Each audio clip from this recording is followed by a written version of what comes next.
Idol ano. Yan. Gusto ko lang pong ipaalam sa inyo na magaling na po ulit ako, no?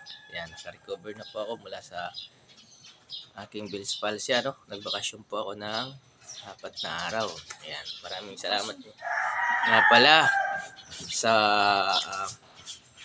mga tumulong sa akin, ano, si Ma'am Ami, no? Ma'am Ami ng purchasing namin dyan sa Quezon City Sports Club, kay Sir Francis, no? Maraming salamat kay Ate Bilin, no? Sila yung nagbigay sa akin ng first aid nung naganap yung aking Bell's palsy attack, no?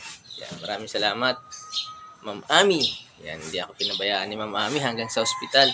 Sinamahan ako. Yan, maraming salamat Ma'am Ami, no?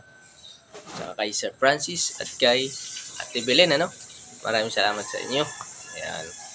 Naka-recover tayo mula sa bakasyon, ano? Ayan, magaling na po tayo. Ayan.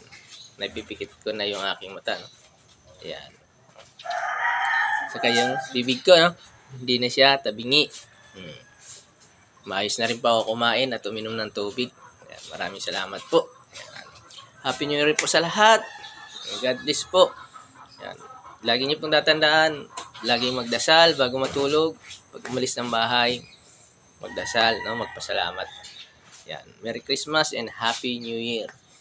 Bye-bye. Ingat po tayong lahat.